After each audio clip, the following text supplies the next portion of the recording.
लोकसभा में नेता प्रतिपक्ष राहुल गांधी के खिलाफ दिल्ली पुलिस ने दर्ज की एफआईआर। संसद मार्ग थाने में बीजेपी की शिकायत पर एफआईआर दर्ज। राहुल गांधी के खिलाफ जानबूझकर गंभीर चोट पहुंचाने, दूसरों की जिंदगी और खुद की सुरक्षा खतरे में डालने और आपराधिक बल के इस्तेमाल का मामला दर्ज हुआ। क्राइम ब्रांच करेगी जांच। दिल्ली पुलिस ने लोकसभा स्पीकर को भी राहुल गांधी के खिलाफ एफआईआर की जानकारी दी। घटनास्थल के सीसीटीवी फुटेज की कर सकती है मांग। दिल्ली पुलिस घटना के वक्त मौजूद सांसदों के बयान भी रिकॉर्ड करेगी। राहुल गांधी को भी पूछताछ के लिए बुलाया जा सकता है। दिल्ली पुलिस ने किया साफ, राहुल गांधी के खिलाफ बीएनएस के धारा 109 के तहत हत्या की कोशिश का मुकदमा नहीं दर्ज करेगी। राहुल गांधी के खिलाफ एफआईआर के विरोध में आज कांग्रेस का प्रदर्शन। देश भर के सभी जिला मुख्यालय में कांग्रेस कार्यकर्ता विरोध प्रदर्शन करेंगे। कांग्रेस ने भी मल्लिकार्जुन खड़गे को गिराने के आरोप में बीजेपी के खिलाफ SC/ST एक्ट के तहत शिकायत की। पुलिस जांच में जुटी, अभी एफआईआर नहीं की दर्ज। संसद परिसर में धक्का मुक्की की घटना पर स्पीकर ओम बिरला ने जारी किया सख्त निर्देश। कोई भी राजनीतिक दल, सांसद या सांसदों का समूह संसद भवन के गेट पर कोई धरना प्रदर्शन नहीं करेगा। लोकसभा स्पीकर ने गुरुवार को घटना पर लिया संज्ञान। कहा कि कोई भी सदस्यों का समूह या राजनीतिक दल और इसके सदस्य संसद भवन के किसी भी गेट पर प्रदर्शन नहीं करेंगे। संसद के धक्का मुक्की के आड़ पर राहुल गांधी ने सफाई दी। कहा कि हमने कोई धक्का मुक्की नहीं की। अडानी मुद्दे से ध्यान हटाने के लिए पूरा विवाद है। अंबेडकर पर माफी मांगे अमित शाह। राहुल ने अमित शाह के इस्तीफे की मांग की। कहा कि बीजेपी आरएसएस की सोच संविधान विरोधी है। ये दोनों अंबेडकर की सोच को मिटाना चाहते हैं।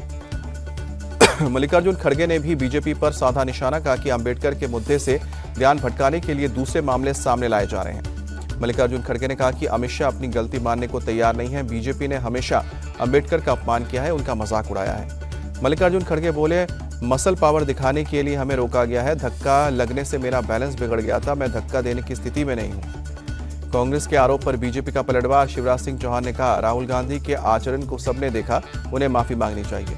शिवराज सिंह चौहान ने कहा कि संसद में लोकतंत्र की धज्जियां उड़ाई गई। बीजेपी सांसदों के हाथ में डंडे होने के आरोप को गलत बताया। बीजेपी की ओर से शिवराज सिंह चौहान ने राहुल पर महिला सांसद से अशोभनीय व्यवहार करने का भी आरोप लगाया। पूछा, क्या संसद में अब पहलवान और गुंडे जाएंगे? संसद परिसर में हुई धक्का मुक्की में बीजेपी के 2 सांसद मुकेश राजपूत और प्रताप सारंगी चोटिल हुए। राहुल गांधी पर धक्का देने का आरोप लगाया। बीजेपी महिला सांसद का राहुल पर बड़ा आरोप। कहा कि धक्का मुक्की के दौरान राहुल मेरे बेहद नजदीक आ गए थे। सांसद ने सभापति धनखड़ को लिखी चिट्ठी। प्रधानमंत्री मोदी ने प्रताप सारंगी और मुकेश राजपूत से फोन पर बात की, दोनों का हालचाल भी जाना। राजनाथ सिंह ने RML हॉस्पिटल जाकर सांसदों का हाल जाना। कांग्रेस पर साधा निशाना। कहा कि स्वस्थ लोकतांत्रिक व्यवस्था में ऐसी घटना दुर्भाग्यपूर्ण है। RML हॉस्पिटल के घायल बीजेपी सांसद पर बड़ा बयान। अस्पताल के मेडिकल सुपरिंटेंडेंट बोले, इस उम्र में लगी प्रताप सारंगी को चोट उनके लिए ठीक नहीं है। हार्ट अटैक या स्ट्रोक भी आ सकता था। केंद्रीय मंत्री अर्जुन राम मेघवाल बोले, राहुल ने मकर द्वार को प्रदर्शन के लिए भी अपनी जागीर समझाई। ये संसदीय इतिहास की सबसे दुर्भाग्यपूर्ण घटना है। बीजेपी पर भड़की प्रियंका गांधी। कहा कि हमने नहीं, बीजेपी वालों ने गुंडागर्दी की है। इन्होंने प्रदर्शन किया और सबको संसद जाने से रोक दिया। अमित शाह को बचाने के लिए साजिश की गई। राहुल गांधी के समर्थन में उतरे जम्मू कश्मीर के मुख्यमंत्री उमर अब्दुल्ला। कहा कि वो किसी को धक्का नहीं दे सकते और ना ही अभद्र व्यवहार कर सकते हैं। लोकतंत्र में वैचारिक मतभेद हो सकते हैं, लेकिन किसी को शारीरिक चोट पहुंचाना अस्वीकार्य है। केंद्रीय मंत्री गजेंद्र सिंह शेखावत का बयान। शिवसेना UPT सांसद प्रियंका चतुर्वेदी ने कहा, बीजेपी जानबूझकर टकराव करने के मूड में थी, पर ऐसा हुआ नहीं। कांग्रेस नेता दिग्विजय सिंह का पलटवार। कहा कि झूठे आरोप लगाना बीजेपी का चरित्र। बीजेपी सांसदों की धक्का मुक्की के चलते ये सब हुआ। बाबा साहब पर इन्होंने जो कहा उसे काउंटर करने के लिए नौटंकी की जा रही है। कांग्रेस नेता अशोक गहलोत ने धक्का मुक्की कांड को बताया सुनियोजित। कहा कि स्पीकर को इस मामले में निष्पक्ष जांच करनी चाहिए। बीजेपी सांसद कंगना रनावत ने कहा कि कांग्रेस की हिंसा संसद तक पहुंच गई। अंबेडकर और संविधान पर उन्होंने जो झूठ फैलाया है उसी का नतीजा है। अरविंद केजरीवाल का भी अमित शाह पर हमलावर। बोले कि बाबा साहब अम्बेडकर हमारे लिए भगवान। बीजेपी संविधान विरोधी, इसलिए अमित शाह ने किया अम्बेडकर का अपमान। अमित शाह के बयान पर भीमराव अम्बेडकर के पोते और वंचित बहुजन अघाड़ी के नेता प्रकाश आंबेडकर ने जताई नाराजगी। कहा कि गृह मंत्री का बयान बीजेपी की पुरानी मानसिकता को दर्शाती है। बाबा साहब के अपमान के लिए बीजेपी को माफी मांगनी चाहिए, सपा सांसद डिंपल यादव ने कहा। बीएसपी चीफ मायावती बोली, अमित शाह के शब्दों से बाबा साहब की गरिमा और अस्तित्व को ठेस पहुंची। वो अपने शब्द वापस लें और पश्चाताप करें। मायावती के बयान पर बोले, यूपी के deputy CM Keshav Prasad Maurya, BJP ने हमेशा अम्बेडकर का सम्मान किया, उनका नाम कोई नहीं मिटा सकता। अम्बेडकर मुद्दे पर आर पार के मूड में बीजेपी। मुंबई में बीजेपी कार्यकर्ताओं ने कांग्रेस दफ्तर पर हंगामा किया, तोड़फोड़ की, पत्थरबाजी का भी आरोप लगाया। कांग्रेस दफ्तर पहुंची मुंबई पुलिस, हंगामा कर रहे कार्यकर्ताओं को खदेड़ा, तोड़फोड़ और नुकसान का जायजा लिया। कांग्रेस दफ्तर में हुई तोड़फोड़ पर बरसे विजय वेट्टीवार, कहा कि हंगामा करने वाले बीजेपी के पाले हुए गुंडे। शरद गुट ने भी कांग्रेस दफ्तर में हुई तोड़फोड़ को बताया गलत। जयंत पाटिल बोले, महाराष्ट्र में पहली बार इस तरह की घटना। कांग्रेस सांसद वर्षा गायकवाड़ बोली, बीजेपी के हमले से हम डरेंगे नहीं, लड़ेंगे और न्याय पाएंगे। कांग्रेस दफ्तर पर हुए हमले को सपा ने बताया गुंडागर्दी। अबू आजमी बोले, मुख्यमंत्री को आरोपियों पर कार्रवाई करनी चाहिए। कर्नाटक के मंत्री के खिलाफ अभद्र भाषा बोलने का मामला, बीजेपी नेता सीटी रवि को पुलिस ने कस्टडी में लिया। लक्ष्मी हेबलाकर ने पुलिस में शिकायत दर्ज कराई। संभल में समाजवादी पार्टी के सांसद जियाउर रहमान बर्क के खिलाफ बिजली विभाग ने लगाया जुर्माना, 1,91,00,000 का भरा जुर्माना। सपा सांसद जियाउर रहमान के खिलाफ बिजली चोरी के आरोप में एफआईआर दर्ज, बिजली विभाग ने काटी घर की बिजली। सांसद बर्क के पिता ममलुक उर रहमान पर भी केस दर्ज किया गया है। बिजली विभाग के अधिकारियों को धमकी दी गई थी। सांसद बर्क के घर पर बिजली विभाग की छापेमारी पर भड़के अखिलेश यादव का लगातार मुस्लिमों के घर पर छापेमारी करवा रही है सरकार, अपने सांसदों पर भी रेड कराए मुख्यमंत्री। संभल में आज पहुंचेगी एएसआई की 4 सदस्यीय सर्वे की टीम। सूत्रों के मुताबिक जुमे की नमाज के बाद प्राचीन शिव मंदिर पहुंचकर कार्बन डेटिंग का काम शुरू करेगी। एएसआई की सर्वे टीम प्राचीन शिव मंदिर, कुएं और अभी तक मिली मूर्तियों की कार्बन डेटिंग की जाएगी। सभी की प्राचीनता की जांच होगी। संभल की तरह अब बरेली में भी 250 साल पुराने मंदिर पर कब्जे का मामला आया सामने। बरेली किला के कटघर मोहल्ले में गंगा महारानी मंदिर पर कब्जे का आरोप लगा। यूपी के अलीगढ़ में दिल्ली गेट के सराय मियां में एक और मंदिर मिला। गुरुवार की शाम को पुलिस की मौजूदगी में खुलवाया गया मंदिर का दरवाजा।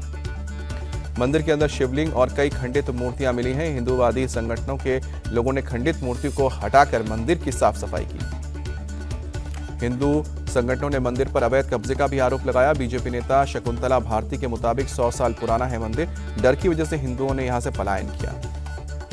स्थानीय मुस्लिम समुदाय के लोगों ने मंदिर पर कब्जे के आरोप से किया इनकार, कहा कि मंदिर के सामने की धर्मशाला की मुसलमान ही करते हैं देखभाल। अजमेर शरीफ दरगाह में शिव मंदिर होने के दावे पर कोर्ट ने मंजूर की याचिका। कोर्ट में आज होगी सुनवाई। 3 पक्षकार आज दाखिल करेंगे नोटिस का जवाब। मथुरा के श्री बांके बिहारी मंदिर की भक्तों से अपील, पारंपरिक भारतीय पोशाक में ही मंदिर परिसर में आए। मंदिर प्रशासन की तरफ से लगाए गए बैनर, पारंपरिक भारतीय पोशाक की बजाय दूसरे पोशाक में आने वाले लोगों के प्रवेश पर रोक। यूपी के सीतापुर में मुस्लिम युवक ने घर वापसी करते हुए सनातन धर्म कबूल किया। फरकुद्दीन फतेह बहादुर सिंह रखा अपना नाम। बांग्लादेश में हिंदुओं पर हो रहे अत्याचार से आहत शख्स कानूनी प्रक्रिया अपनाते हुए हिंदू रीति रिवाज से घर वापसी की। वक्फ संशोधन विधेयक पर बनी जेपीसी के सदस्यों से राजस्थान वक्फ बोर्ड के पूर्व चेयरमैन और लखनऊ के ख्वाजा मोइनुद्दीन चिश्ती लीग यूनिवर्सिटी के पूर्व वीसी से मुलाकात की। विधेयक पर पॉइंट टू पॉइंट चर्चा हुई। बंगाल के मंत्री फिराद हकीम का बयान, केंद्र ने वक्फ संशोधन विधेयक लाकर गलती कर दी है, यह संसद से वापस नहीं होगा। पुणे में हिंदू सेवा महोत्सव में बोले आरएसएस मोहन भागवत, भारत को अक्सर अल्पसंख्यकों के मुद्दे पर सलाह दी जाती है, लेकिन दूसरे देशों में अल्पसंख्यक किसी स्थिति का सामना कर रहे हैं, हम देख रहे हैं। मोहन भागवत ने कहा कि विश्व शांति को लेकर बड़े बड़े ऐलान हो रहे हैं, लेकिन जंग थम नहीं रही है। दुनिया का मानना, भारत की भूमिका के बिना विश्व शांति संभव नहीं। आमरण अनशन पर बैठे किसान नेता जगजीत सिंह ढलेवाल को लेकर पंजाब सरकार को सुप्रीम कोर्ट की फटकार, कहा बिना किसी जांच के कैसे कह सकते हैं कि उनकी तबीयत ठीक है। सुप्रीम कोर्ट ने पूछा, कौन डॉक्टर है जो बिना जांच के कहता है कि 20 दिन से अनशन पर बैठा 70 साल का बुजुर्ग ठीक है, उनकी सेहत हमारे लिए पहली प्राथमिकता। राहुल गांधी की दोहरी नागरिकता का मामला, गृह मंत्रालय ने इलाहाबाद हाईकोर्ट की लखनऊ बेंच को बताया, इस बारे में ब्रिटेन से मांगी गई है जानकारी। इलाहाबाद हाईकोर्ट से मुख्तार अंसारी के बेटे अब्बास अंसारी को झटका, गैंगस्टर एक्ट में दर्ज मामलों में जमानत देने से इनकार। मध्य प्रदेश के जबलपुर में पिपरिया की एक शराब की दुकान में 2 नकाबपोश बदमाशों ने पिस्तौल से फायरिंग की, मौके पर से फरार हुए। फायरिंग की पूरी वारदात दुकान के पास लगे सीसीटीवी में कैद हुई है। पुलिस ने आरोपियों की पहचान की है, जल्द गिरफ्तारी का दिया भरोसा। जम्मू कश्मीर के श्रीनगर में एक सिल्क फैक्ट्री में लगी भीषण आग, हादसे में बड़े पैमाने पर नुकसान की आशंका। आग लगने के बाद पूरे इलाके में मची अफरा तफरी, हादसे में किसी तरह की जनहानि की खबर नहीं। दमकल की टीम ने कड़ी मशक्कत के बाद आग पर काबू पाया, हादसे की वजहों की जांच जारी। मिर्जापुर के मड़िहान इलाके में 25,000 के इनामी गौ तस्कर की पुलिस से मुठभेड़, पैर में गोली लगने से तस्कर घायल, पुलिस ने किया गिरफ्तार। पुलिस ने मौके से एक अवैध तमंचा, कारतूस और मोटरसाइकिल बरामद की, पूरे मामले की जांच जारी। पुणे में बस में सफर के दौरान एक शख्स पर महिला से छेड़खानी का आरोप, नाराज महिला ने सबके सामने आरोपी पर की है थप्पड़ों की बरसात। शख्स पर नशे में धुत होने का भी लगा आरोप। पिटाई के बाद अपनी गलती मानते हुए माफी मांगता नजर आया शख्स। भोपाल में पूर्व आरटीओ कांस्टेबल सौरभ शर्मा के ठिकाने पर लोकायुक्त पुलिस ने मारा छापा। 2.5 करोड़ से ज्यादा कैश जब्त किया। बिहार पुलिस ने पटना के बापू परीक्षा केंद्र पर हंगामा करने वाले छात्र मनीष कुमार को अरेस्ट किया। युवक के घर से क्वेश्चन पेपर का बंडल भी मिला। प्रदूषण को लेकर सुप्रीम कोर्ट का राज्य सरकार को सख्त निर्देश। ग्रैब 4 की पाबंदियों से प्रभावित मजदूरों को गुजारा भत्ता मुहैया कराए राज्य सरकार। 5 जनवरी तक जवाब दाखिल करे। दिल्ली में ठंड से बचने के लिए जरूरतमंद लोग ले रहे हैं रैन बसेरों का शरण। प्रशासन ने किए सभी जरूरी इंतजाम। शीतलहर की चपेट में दिल्ली एनसीआर ठंड से बचने के लिए अलाव का सहारा ले रहे हैं। पीएम मोदी पहुंचे केंद्रीय मंत्री जॉर्ज कुरियन के घर। क्रिसमस से 6 दिन पहले ही किया क्रिसमस सेलिब्रेट। पहले वर्ल्ड मेडिसिन डे के 21 दिसंबर को संयुक्त राष्ट्र को संबोधित करेंगे आध्यात्मिक गुरु श्री श्री रविशंकर। वैश्विक ध्यान कार्यक्रम से जुड़ेंगे लाखों लोग। वर्ल्ड मेडिटेशन डे का सीधा प्रसारण भारतीय समय के मुताबिक 21 दिसंबर को रात 8 बजे होगा। शांति और एकता को बढ़ावा देने में ध्यान की महत्वपूर्ण भूमिका पर बात करेंगे श्री श्री रविशंकर।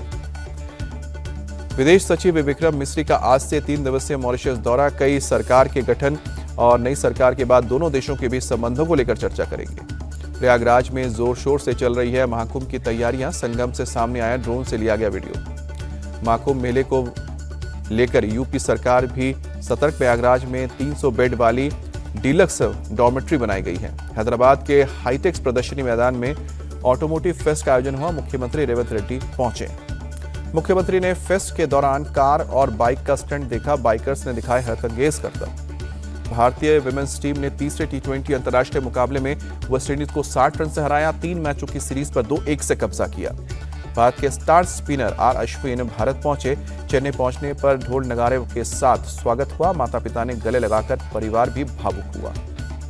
चैंपियंस ट्रॉफी में आईसीसी ने दी बड़ी जानकारी। भारत पाकिस्तान के मैच न्यूट्रल वेन्यू पर होंगे। भारत पाकिस्तान की टीमें किसी भी आईसीसी टूर्नामेंट में एक दूसरे देश के दौरे पर नहीं जाएंगी। दोनों देशों के बीच हाइब्रिड नियम 2024-27 तक लागू रहेगा। चैंपियंस ट्रॉफी का आयोजन अगले साल फरवरी और मार्च में होना है। जल्द ही चैंपियंस ट्रॉफी का शेड्यूल ऐलान होगा। मुंबई में अमिताभ बच्चन और अभिषेक बच्चन के साथ नजर आई ऐश्वर्या राय। बेटी आराध्या के स्कूल के एनुअल डे फंक्शन में शामिल हुए।